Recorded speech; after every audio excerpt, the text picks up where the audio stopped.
माननीय अध्यक्ष महोदय जी, आज आपने मुझे इस सभा में बोलने का मौका दिया, इसके लिए मैं आपकी बहुत बहुत आभारी हूँ। सबसे पहले जो सुरक्षाकर्मी, जो जवान अफसर 13 दिसंबर को संसद की सुरक्षा के लिए शहीद हुए, उनके प्रति मैं श्रद्धांजलि व्यक्त करना चाहती हूँ। महोदय, हजारों साल पुरानी हमारी देश की, धर्म की एक पुरानी परंपरा रही है। ये परंपरा संवाद, चर्चा की रही है। एक गौरवशाली परंपरा है जो दर्शन ग्रंथों में, वेदों में, उपनिषदों में दिखती है। वाद विवाद और संवाद की हमारी पुरानी संस्कृति है। अलग अलग धर्मों में भी, इस्लाम में, सूफियों में, बौद्ध धर्म में, जैन धर्म में, सिख धर्म में भी ये वाद संवाद, ये चर्चा बहस, इसकी संस्कृति रही है। इसी परंपरा से उभरा हमारा स्वतंत्रता संग्राम। हमारा स्वतंत्रता संग्राम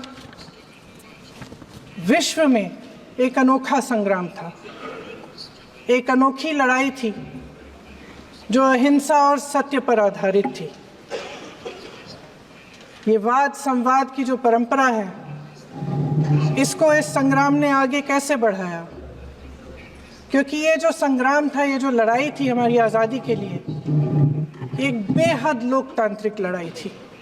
इसमें देश के किसान, देश के जवान, देश के मजदूर, देश के अधिवक्ता, देश के बुद्धिजीवी, चाहे किसी भी जाति के हो, चाहे किसी भी धर्म के हों, चाहे किसी भी भाषा को बोलते हों, सब इस स्वतंत्रता संग्राम में शामिल हुए। सब ने हमारे देश की आज़ादी की लड़ाई लड़ी।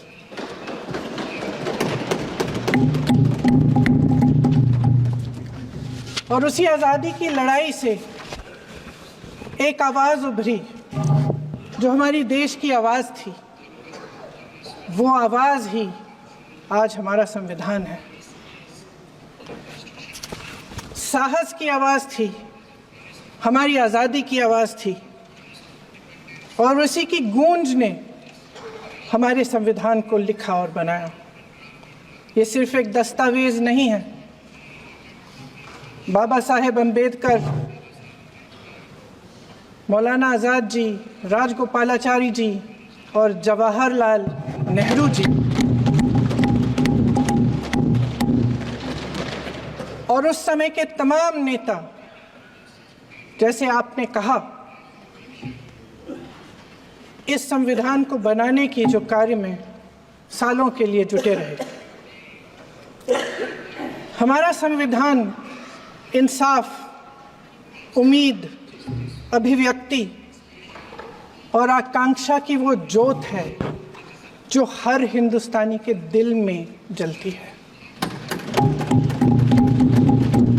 अध्यक्ष महोदय, इस ज्योत ने हर एक भारतीय को ये पहचानने की शक्ति दी कि उसे न्याय मिलने का अधिकार है, कि उसमें अपने अधिकारों के लिए आवाज़ उठाने की क्षमता है, कि जब वो आवाज़ उठाएगा तो सत्ता को उसके सामने झुकना पड़ेगा। इस संविधान ने हर एक देशवासी को ये अधिकार दिया कि वो सरकार बना भी सकता है और सरकार बदल भी सकता है। ये ज्योत जो हर हिंदुस्तानी के दिल में जलती है, उसने हर हिंदुस्तानी को ये विश्वास दिया कि देश की संपत्ति में, देश की दौलत में, संसाधनों में उसका भी हिस्सा है, कि उसे एक सुरक्षित भविष्य की उम्मीद का अधिकार है, कि देश बनाने में भी उसकी भागीदारी है। उम्मीद और आशा की ये ज्योत मैंने देश के कोने कोने में खुद देखी है। उन्नाव में मैं एक रेप पीड़िता के घर गई। उसे जलाकर मार डाला था। वो शायद 20-21 साल की होगी। हम सबके बच्चे हैं। हम सोच सकते हैं कि अगर हमारी बेटी के साथ बार बार बलात्कार हुआ और फिर जब वो अपनी लड़ाई लड़ने के लिए गई तो उसको जलाकर मार डाला गया होता तो हम पर क्या बीतती। मैं उस बच्ची के पिता से मिली। उसके खेत जलाए गए थे, उसके भाइयों को पीटा गया था, उसके पिता को बाहर से घर के बाहर घसीट कर मारा गया था। उस पिता ने मुझे बताया कि बेटी, मुझे न्याय चाहिए। मेरी बेटी अपने एफआईआर को दर्ज करने के लिए जब जिले में गई तो उसको मना किया गया। अगले जिले में जाना पड़ा उसे। वो रोज सुबह 6 बजे उठकर तैयार होकर अकेली अपने मुकदमे को लड़ने के लिए अगले जिले में ट्रेन से जाती थी। उसके पिता ने मुझे कहा कि मैंने उससे कहा, बेटी अकेले मत जाओ, छोड़ दो ये लड़ाई। लेकिन उसकी बेटी ने उसको जवाब दिया कि नहीं पिताजी, मैं अकेली जाऊंगी, मैं लड़ूंगी, ये मेरी लड़ाई है, मैं इसको लड़ूंगी। ये लड़ने की क्षमता, ये हिम्मत उस लड़की को और करोड़ों भारत की नारियों को हमारे संविधान ने दी। आगरा में मैं अरुण वाल्मीकि के घर गई। अरुण वाल्मीकि पुलिस स्टेशन में काम करता था, सफाई का काम करता था। आप सोच सकते हैं हमारी तरह उसका भी परिवार था। नई नई शादी हुई थी, 2-3 महीनों का बच्चा था। पुलिस स्टेशन में चोरी हो गई। चोरी का इल्जाम उस पर लगाया गया। उसके पूरे परिवार को उठाकर पुलिस स्टेशन में ले गए। आप हंस रहे हैं, लेकिन ये गंभीर बात है। और क्या गंभीर बात। शर्म करो, शर्म। अरुण वाल्मीकि को पीट पीट के मार डाला, उसकी बीवी को पीटा, उसके पिता के नाखून निकाले, उसके पूरे परिवार को पीटा गया। जब मैं उस जवान महिला से मिलने गई जो अभी अभी विधवा हुई थी, तो उसने मुझे कहा कि दीदी, हमें सिर्फ एक चीज़ चाहिए, हमें न्याय चाहिए और हम इस न्याय के लिए लड़ते रहेंगे, चाहे कुछ भी हो जाए। ये हिम्मत उस महिला को हमारे संविधान ने दी।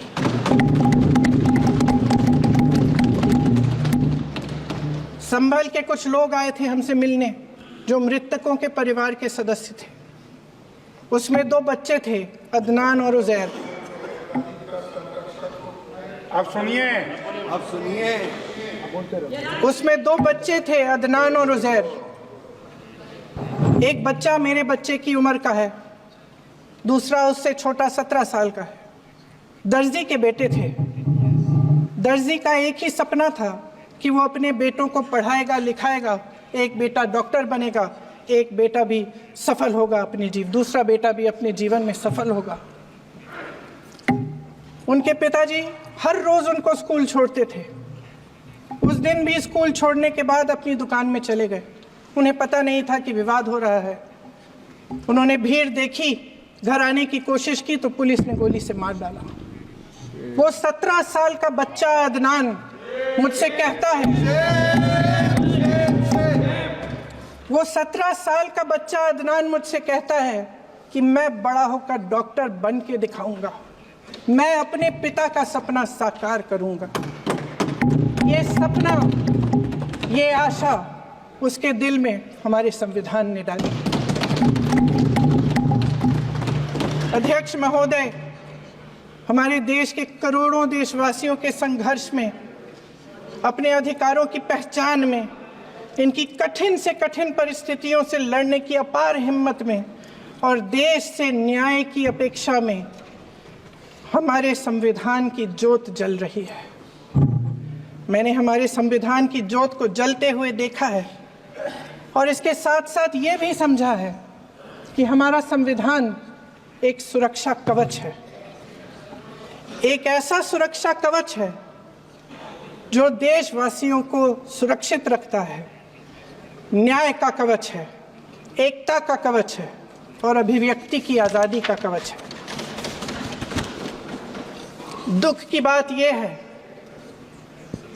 कि मेरे सत्ता पक्ष के साथी जो बहुत बड़ी बड़ी बातें करते हैं, इन्होंने इन 10 सालों में ये सुरक्षा कवच, सत्ता पक्ष के मेरे साथियों ने ये सुरक्षा कवच तोड़ने का पूरा प्रयास किया है।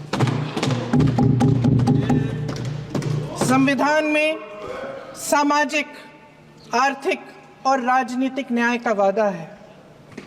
ये वादा एक सुरक्षा कवच है जिसको तोड़ने का काम शुरू हो चुका है। लैटरल एंट्री और निजीकरण के जरिए ये सरकार आरक्षण को कमजोर करने का काम कर रही है। अगर लोकसभा में ये नतीजे नहीं आए होते तो ये संविधान बदलने का काम भी शुरू कर लेते।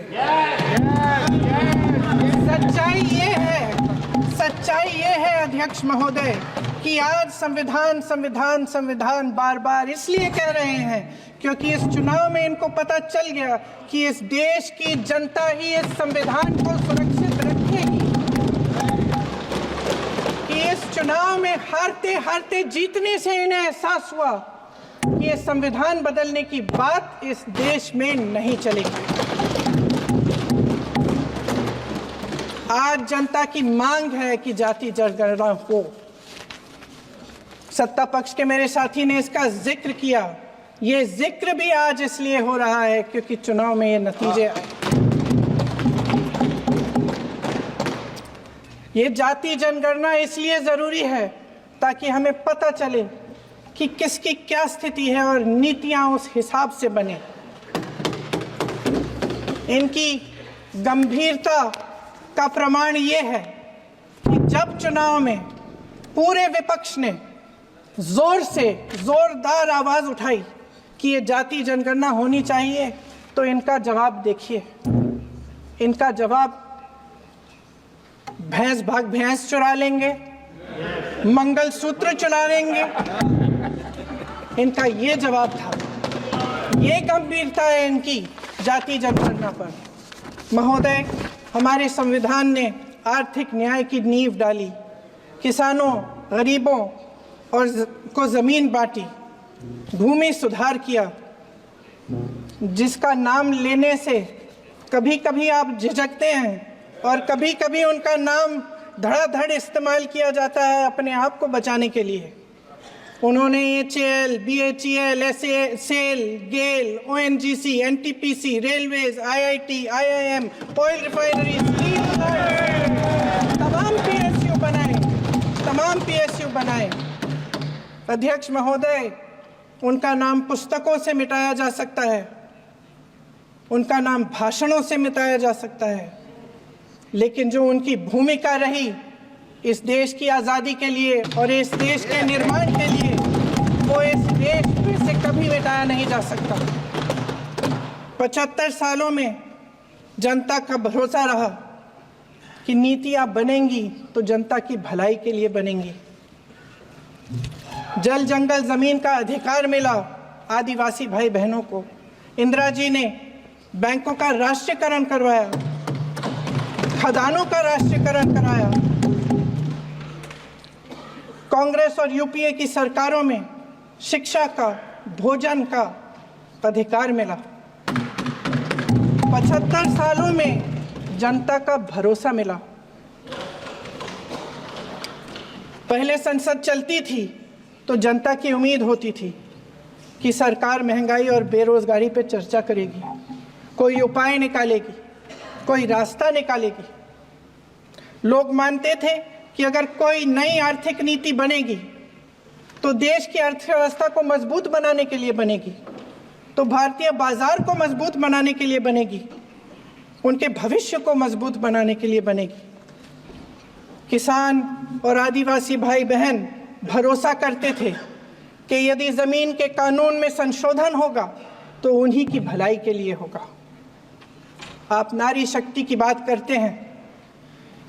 आज चुनाव की वजह से शायद इतनी बातचीत हो रही है नारी शक्ति के बारे में, क्योंकि हमारे संविधान ने महिलाओं को ये अधिकार दिया उनकी शक्ति को परिवर्तित किया वोट में, और आज आपको पहचानना पड़ रहा है कि महिलाओं के बिना, कि नारी शक्ति के बिना ये सरकारें नहीं बन सकती हैं। इसीलिए आज आप नारी शक्ति की बातें दोहरा रहे हैं। जो आप नारी शक्ति का अधिनियम लाए हैं उसको लागू क्यों नहीं करते? वो 10 साल बाद लागू क्यों होगा? क्या आज की नारी 10 साल इंतजार करेगी उसके लागू करने के लिए? क्या बात है, क्या बात है।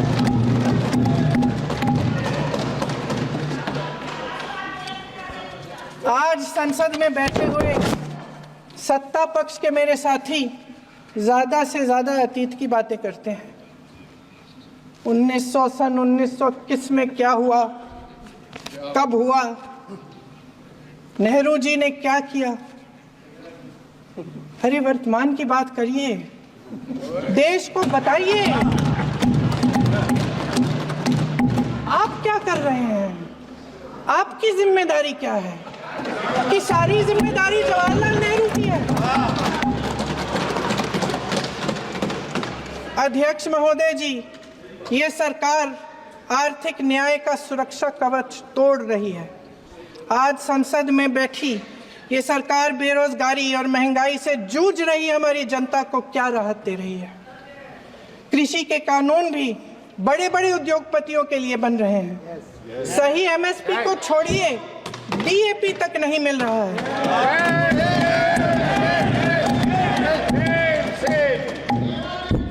वायनाड से लेकर ललितपुर तक इस देश का किसान रो रहा है। आपदा आती है तो उसको कोई राहत नहीं मिलती। भगवान भरोसे है आज इस देश का किसान, उसको छोड़ दिया गया है।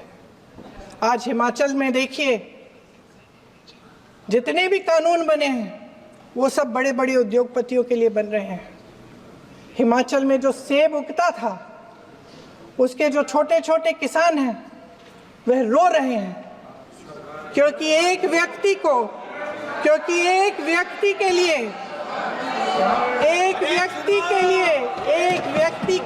सब कुछ बदला जा रहा है। सुनने की हिम्मत रखो। मैं अध्यक्ष महोदय जी,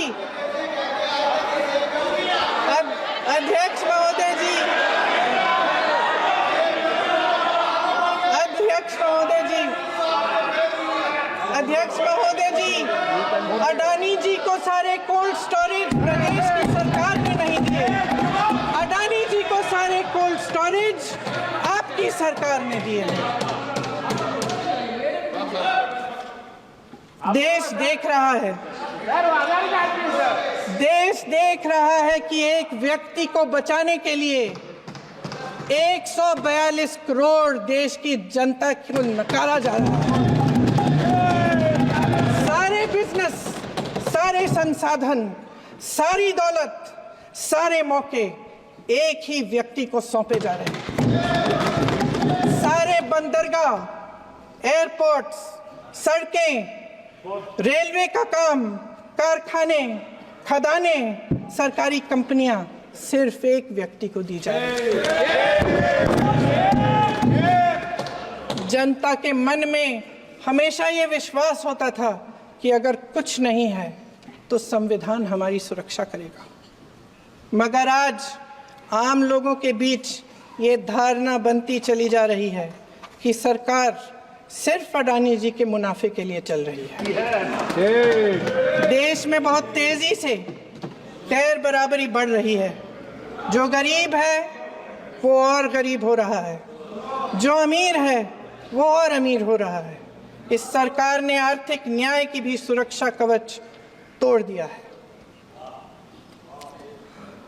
राजनीतिक न्याय की जब बात होती है, मेरे सत्ता पक्ष के साथी आज खड़े हुए और तमाम गिनती करने लग गए कि ऐसा हुआ वैसा हुआ, 1975 में जो हुआ।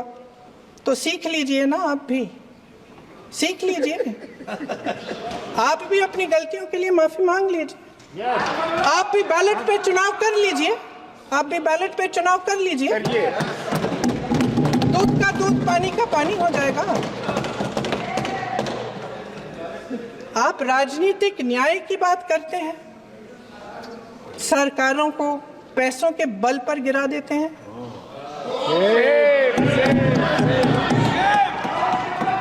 मेरा आग्रह है कि अपन संविधान में सकारात्मक बोले।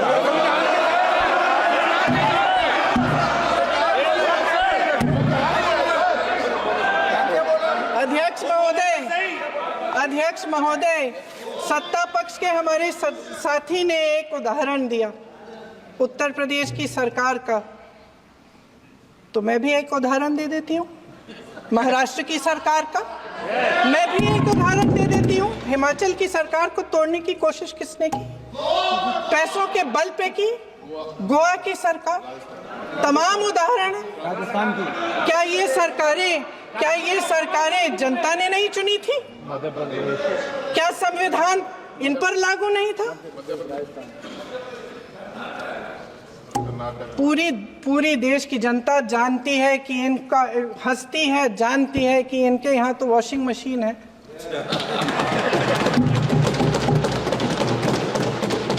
तो यहाँ से वहां जाता है वो धुल जाता है। इस तरफ दाग, उस तरफ स्वच्छता। और मेरे कई ऐसे साथी हैं जो इस तरफ होते थे उस तरफ चले गए, मुझे दिख भी रहे हैं, वॉशिंग मशीन में शायद धुल गए हैं। अध्यक्ष महोदय, जहां भाईचारा और अपनापन होता था, जहां हमारे संविधान ने एकता का सुरक्षा कवच दिया था, वहां शक और घृणा के बीज बोए जा रहे हैं। एकता का सुरक्षा कवच तोड़ा जा रहा है। प्रधानमंत्री जी यहाँ सदन में संविधान की किताब को यूं माथे से लगाते हैं, लेकिन संभल में, हाथरस में, मणिपुर में जब न्याय की गुहार आती है, उठती है, तो उनके माथे पे शिकन तक नहीं आता।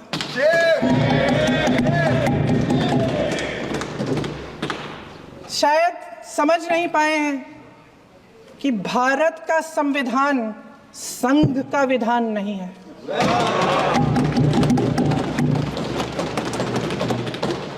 भारत के संविधान ने हमें एकता दी, हमें आपसी प्रेम दिया। उस मोहब्बत की दुकान जिस पर आपको हंसी आती है, उसके साथ करोड़ों देशवासी चले। करोड़ों देशवासियों के दिल में एक दूसरे के लिए प्रेम है, घृणा नहीं है।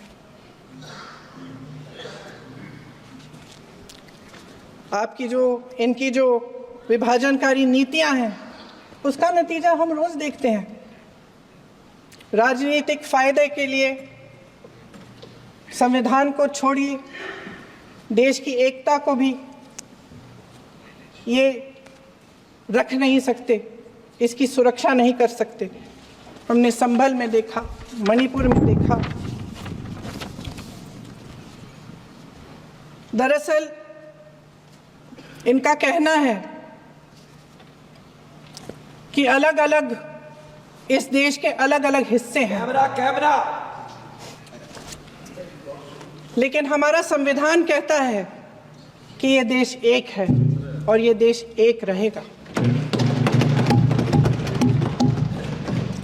जहां खुला विवाद होता था, अभिव्यक्ति का सुरक्षा कवच होता था, इन्होंने भय का माहौल पैदा किया है। सत्ता पक्ष के मेरे साथी अक्सर 75 सालों की बात करते हैं, लेकिन इन 75 सालों में ये उम्मीद, आशा, ये अभिव्यक्ति की ज्योति कभी थमी नहीं, कभी बुझी नहीं। इस देश की जनता ने खुलकर आलोचना की, निडर होकर धरने किए, प्रदर्शन किए। जब जब जनता नाराज हुई, तब तब सत्ता को ललकारा, उसे चेतावनी दी, बड़े से बड़े नेताओं को कटघरे में खड़ा किया, उनसे जवाब मांगा, न्याय मांगा। इस देश के छोटे छोटे से नुक्कड़ की दुकानों में, चाय की दुकानों में, इस देश के घरों में, गलियों में, मोहल्लों में, अखबारों में, प्रकाशन घरों में, न्यायपालिकाओं में चर्चा कभी बंद नहीं हुई, लेकिन आज ये माहौल नहीं है। आज जनता को सच बोलने से डराया जाता है, धमकाया जाता है। पत्रकार हो या विपक्ष का नेता हो या किसी यूनिवर्सिटी का प्रोफेसर हो, छात्र संघ हो या कर्मचारियों का संगठन हो, सबका मुंह बंद कराया जाता है। किसी पे ईडी, किसी पे सीबीआई, किसी पे इनकम टैक्स, फर्जी मुकदमे लगवाए जाते हैं, जेल में डाल दिया जाता है। विपक्षी नेताओं को जेल में डाल दिया जाता है, उनको सताया जाता है। किसी को नहीं छोड़ा इस सरकार ने। देशद्रोही कह के उत्तर प्रदेश में मुझे याद है कुछ अध्यापिकाएं प्रदर्शन कर रही थी, उन पर मुकदमा डाल दिया देशद्रोही का, उन्हें देशद्रोही कह दिया। इन्होंने देश का पूरा माहौल भय से भर दिया है। इनकी मीडिया की मशीन झूठ फैलाती है, तरह तरह के आरोप लगाती है, और शायद वह भी भय में ही है।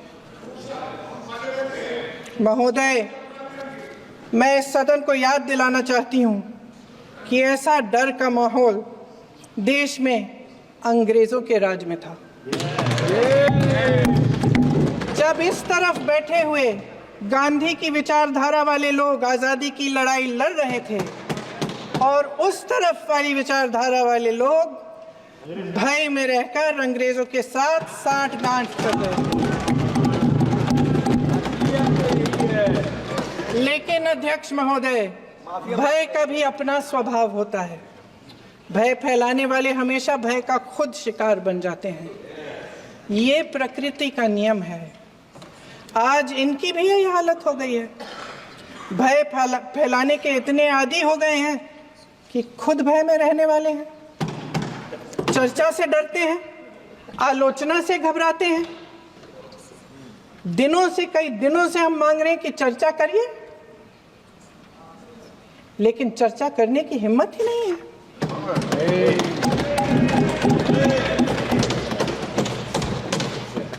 एक कहानी होती थी अध्यक्ष महोदय, शायद बचपन में आपने भी सुनी होगी। राजा भेष बदलकर बाजार में आलोचना सुनने जाता था। ये सुनने जाता था कि प्रजा मेरे बारे में क्या कह रही है, मैं सही रास्ते पे चल रहा हूं कि नहीं।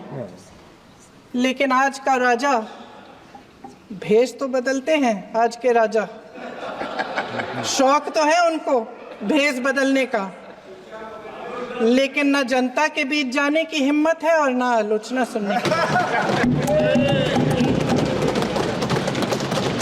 महोदय, मैं तो सदन में नहीं हूं।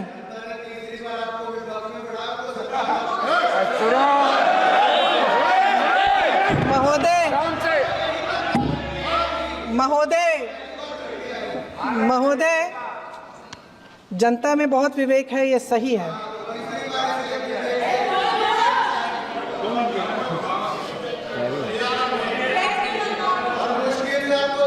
अच्छा महोदय, मैं सदन में नहीं हूँ। कुछ हाँ ठीक है, मैं सदन में नहीं हूँ, मात्र 15 दिनों से आ रही हूँ। लेकिन मुझे ताज्जुब होता है कि इन 15 दिनों में इतनी बड़े इश्यूज हैं, इतनी बड़ी बातें हैं। प्रधानमंत्री जी मात्र एक दिन के लिए, शायद 10 मिनट के लिए दिखे हैं सब।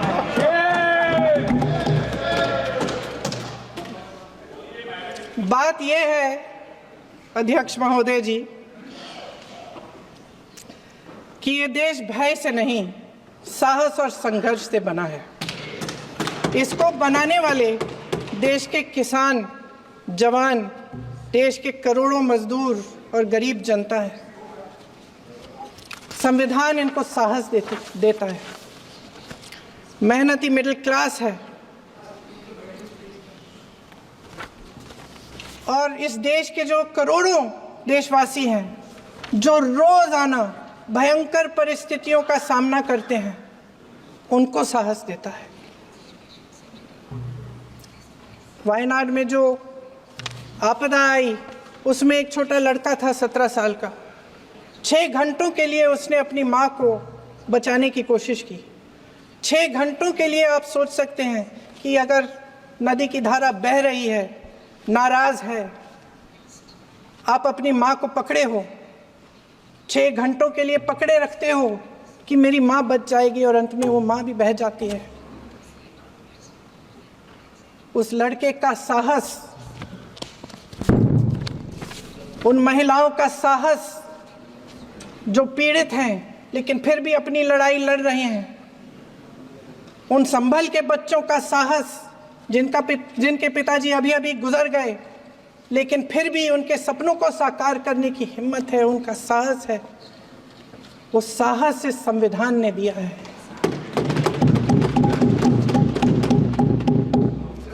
वो आत्मविश्वास इस संविधान ने दिया है। ये देश भय से नहीं चल सकता, ये देश साहस से ही चलेगा। भय की भी सीमा होती है, और जब वो सीमा पार हो जाती है, जब किसी को इतना दबाया जाता है कि उसको लगने लगता है कि अब मेरे पास खोने के लिए कुछ नहीं है, तब उसमें एक ऐसी शक्ति पैदा होती है जिसके सामने कोई कायर खड़ा नहीं हो सकता। ये देश कायरों के हाथों में ज्यादा देर तक कभी नहीं रहा है। ये देश उठेगा, ये देश लड़ेगा, सत्य मांगेगा, सत्यमेव जयते।